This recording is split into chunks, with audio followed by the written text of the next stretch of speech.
Stepping up to the couch, it's Brian, who led the league last season in cracked screens. But with his new athletic case, it looks like that won't be the case. Touchdown, Brian! 2018 All-Star and NBA Finals MVP, Kevin Durant.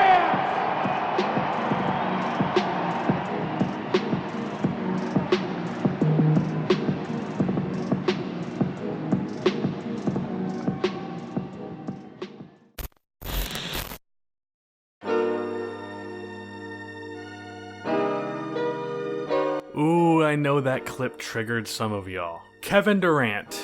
That name brings up more controversy than any other name in the NBA, and for good reason. We all know the story. He could really do no wrong. On top of being one of the best talents in the NBA and being one of the best talents in NBA history, period, being potentially the greatest scorer ever, very fun to watch, and so on top of those things, he was also a pretty damn quiet and loyal dude. He didn't say much, so there was really no reason not to like him. The only reason anyone in the league didn't like Durant was because he was busy busting their team's ass. You get the point, everyone loved Kevin Durant. After giving his famous MVP speech that was very emotional and touching, but also a meme, things pretty much went downhill from there. Durant got injured, then in 2016, OKC blew a 3-1 lead to the Golden State Warriors. Durant put up 30 points per game, but shot 42% from the field and 28% from 3, including shooting 38% in Game 5 and 32% in Game 6. Durant's inefficiency was definitely one of the bigger reasons for the Thunder blowing that series. Then,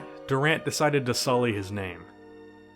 Is that a thing people say? Durant decided to join the team that he had just blown a 3-1 lead to. And he went from the league's golden boy to the target of 90% of the NBA fan base's hatred that they love to give out. Durant would become the most hated player in the league by a mile. But KD knew this would happen when he made the move. He knew the NBA's fan base would hate him with a passion, and he clearly cares about that, based off of how damn insecure he is. Yet, he still made the move.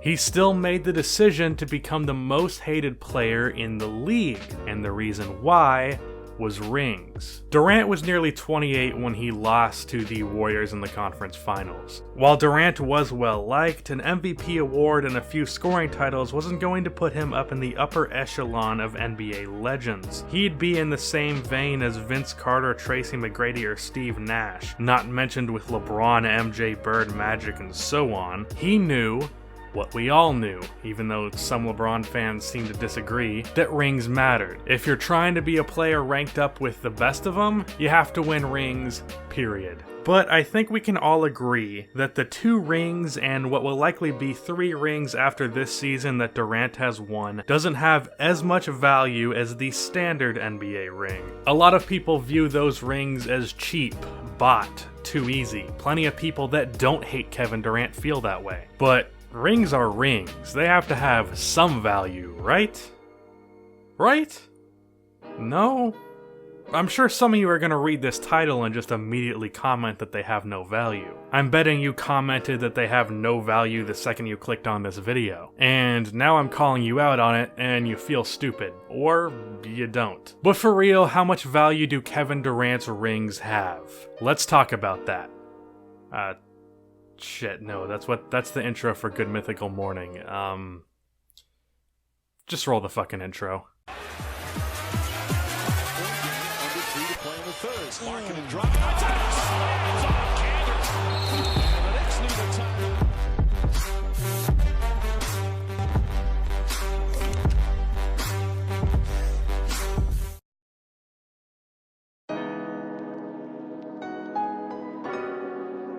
Let's look at the 2 championships that Durant has on his resume. The 2017 Finals, the Warriors went 16-1, tying the 2001 Lakers playoff record. They beat LeBron's Cavs pretty handily in a gentleman's sweep. Durant averaged 35, 8, and 5, as well as 1 steal and 1.6 blocks a game. He did this on 56, 47, 93 shooting splits. Those are some of the best final stats of all time. That's not an opinion, that's a fact. Plenty of players have averaged around 35 a game. Shaq did, Jordan did it, LeBron did it in 2018, but Durant did it on the highest true shooting percentage in NBA Finals history, 69.8%. He had a nearly 70% true shooting percentage with 35 points a game, while grabbing 8 boards, getting 5.4 assists, and playing great defense. Saying Durant was amazing in the 2017 Finals is an objective opinion.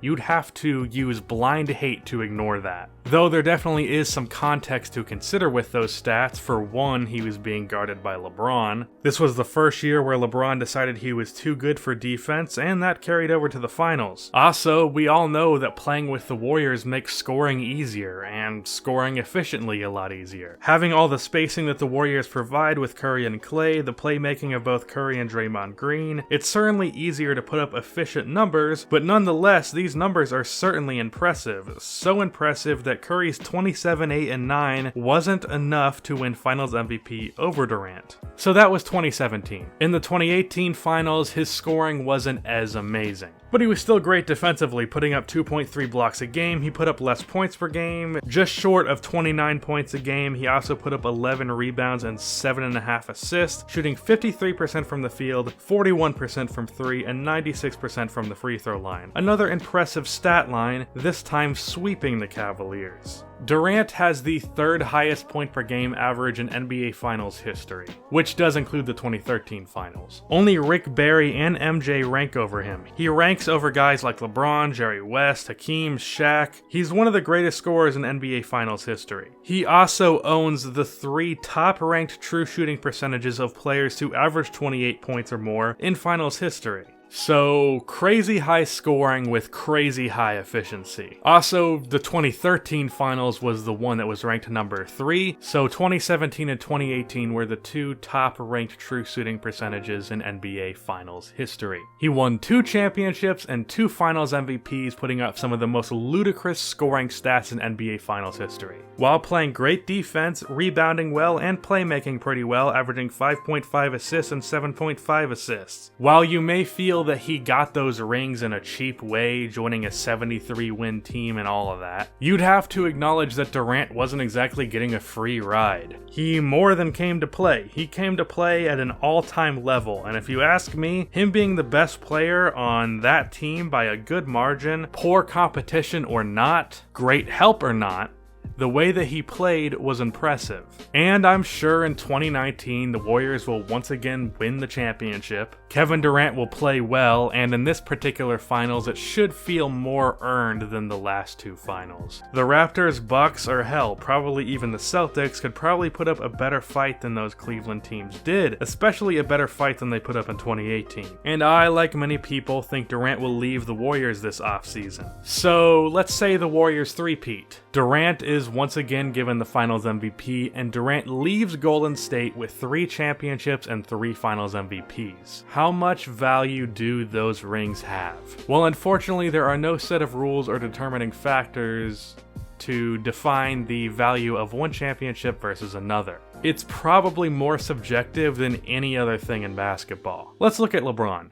The 2016 championship was incredibly valuable to his legacy, winning in Cleveland after all of his struggles. This championship was more significant than both of the Miami championships. It was a harder series to win than 2012 and 2013, and it felt more like an accomplishment, with the drought that Cleveland had with the championships, and the fact that he came back from a 3-1 deficit. It was really significant for his legacy. Dirk in 2011. Generally speaking, with all-time greats, it takes more than one championship to be ranked up there with them. But 2011 was such a great series and such a legacy-defining series for Dirk that he is considered an all-time great based off of just one championship. 2006 for Dwayne Wade, 2010 for Kobe. That championship was worth more than any of the big 3 championships or the one versus the Magic, where it was pretty much expected that the Lakers would win. My point is, some championships have more value than others. Does any championship Durant won rank up there with Wade in 2006, LeBron in 2016, or Dirk in 2011? Hell no. But is it also a championship with no value? I wouldn't say that. Sure, they were easier championships than most, but does that mean it has no value? I wouldn't say that. Sure, it's easier than most championships, but when has a championship being easy made it not count? Does the Spurs beating the Cavs in 2007 not count because it was easy? Does Kobe in 2009 not count because beating the Magic was easy? LeBron and the Heat in 2012 versus OKC? No. They have value. They're still a number that we list when we talk about them as all-time players. Not a legacy-defining championship, but not nothing. It's a number that will be listed with his name.